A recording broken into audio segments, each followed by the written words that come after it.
The cultural historian and critic Isaac Butler joins me now. Again, he's the author of the upcoming book, The Perfect Moment, God, Sex, Art, and the Birth of America's Culture Wars, available on June 23rd, which we've really read about a third of. Yeah, that intro was amazing. I should replace the intro in the book with what you just said. Thank you. But it's so wildly relevant to where we are. As you know, we do the Velshi Band Book Club, and everything we're talking about is the same concept. Yes. The idea that politicians decided that they should be the arbiters of what is morally acceptable, despite the fact that we have a First Amendment that foresaw all of this. Totally. I mean, what's also really fascinating is, our interpretation of the First Amendment has changed many times. Over the 20th century, it gets much broader, our understanding of it, to the point where we kind of understand it today. Freedom of expression is very complicated, but at its heart is the idea that we have the ability, the right to believe what we believe, think what we think, and say our piece, when we're in the public square, and through our art and through our writing. And many times those in power, both in the United States and elsewhere, of course, have tried to rein that in, have tried to decide for the American people, decide for their citizens who gets to say what. And they do not have the right to do that. And they have gotten very creative. One of the things that my book is about, that I think we see a lot in the Trump administration especially, is the discovery that the power of the purse can be as, if not more, controlling, more powerful than a law, because a law can get challenged in ways that simply being like, oh, well, we're just not going to fund that, and then we're not going to offer an explanation. So money really has a huge coercive power now, and the Trump administration has realized that and fully taken advantage of it. Right, and that's what we are seeing currently in media consolidation, in university funding. Totally. We're seeing, we don't have to deal with laws in some of these matters. Look, with media consolidation, there are some laws because there are regulatory laws with these companies that want to make mergers. Right. But fundamentally, it's all about controlling money, because even when you're controlling a merger, you're controlling the flow of money. Yes, absolutely. And, one of the older principles with regards to the First Amendment as the government grows, during the New Deal and stuff, is this very important idea of viewpoint neutrality, which is that if you're funding a bunch of different things, or if you're providing government resources for the people, whether it's government land to hold a protest on, or funding for the arts, or whatever, you're not supposed to use that money to pick ideological winners and losers. Right. That's not how it's supposed to work.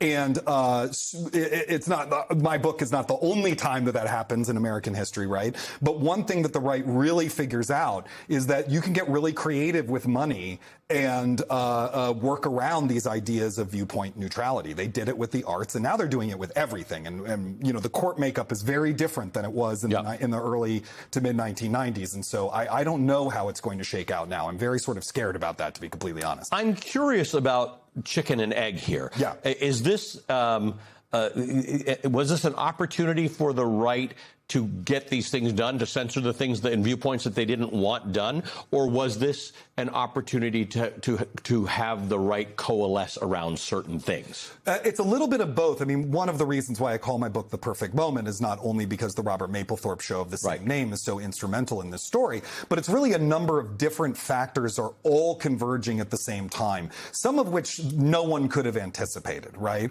The big one that people did not anticipate, of course, was the Soviet Union ending. Right. But also the AIDS crisis. And with the AIDS crisis, you have a disease that is affecting the most disenfranchised outsiders in our society at the time, which are immigrants, intravenous drug users, and the LGBTQ community, right?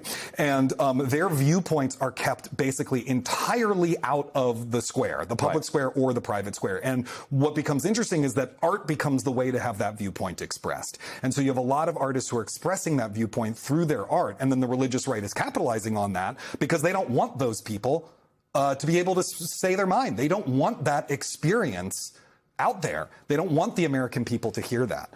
And so many other institutions in the United States has actually done a very good job of keeping LGBTQ Americans and people with AIDS, out of the daily consciousness of the American people. And art was one of the places that they found a home. So And the religious right has gotten very sophisticated and continued to be sophisticated after this at leaping on each of these things opportunistically in order to build greater and greater power within the Republican Party specifically. Tell me about this connection to grievance politics, because what a lot of people look at is a group of people who enjoyed disproportionate power still in America, in which we should all be sort of equal under the law, expressing remarkable grievance about how they're being written out of the story. Yes, well, the grievance politics, it's interesting because there's two different ones that are kind of competing, right? One of which I find legitimate and one of which I don't. Okay. The religious right is saying it's religious discrimination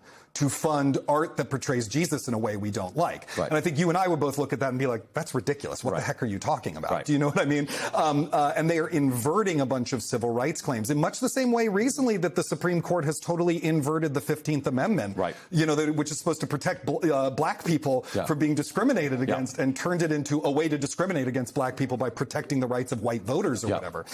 So that's one way. And then the other is a very legitimate grievance, which is like, I'm dying. My partner is dying. My friends are dying. No one will listen to us. And you're just trying to take away every avenue we have for expression, which is, of course, the legitimate grievance to me of people with AIDS and their allies and loved ones and community. And so it's a very, very tricky thing. But I think it's not that hard to figure out when someone's making a bad faith claim of grievance. You know what I mean? It is true that we all have the right to be upset by a work of art. Like, I'm not saying people don't have a right to not read the book or go to the exhibit. Yes, absolutely. That's what I'm saying, right? Like, the people who were upset by The Last Temptation of Christ are upset by its very existence because, of course, they hadn't seen it. The people who were upset by The Last Temptation of Christ existing, that's fine. I was upset as a Jew by The Passion of the Christ existing, right? What did I do? I did not go out and see it, I didn't try to keep people from seeing it. I didn't join organizations trying to ban it. So those are two different things. And once you get into the habit of trying to prevent other people from, seeing a work of art that you disagree with or are upset by, you've entered some very dangerous territory that could very well redound back to you. Yeah, and you're not objecting to the fact that there could be valid arguments and debates, and we can have entire discussions about whether this is a good movie or good book or a good piece of art. Absolutely. It's when the government decides that what they don't want to consume, what they don't want you to consume, affects your ability to make choices. That's where this line is. Yeah, and it's not just the government. There's that idea of the heckler's veto, right? Which is, I'm standing on a street corner trying to speak, and you're sitting there, and every time I try to talk, you're like, boo, shut up, boo. That's the heckler's veto, right? And the heckler's veto is not a constitutional issue. It's the other half of free expression, which is Americans, and I join them in this, tend to have a normative belief that most of the time you're not supposed to shut down someone else speaking.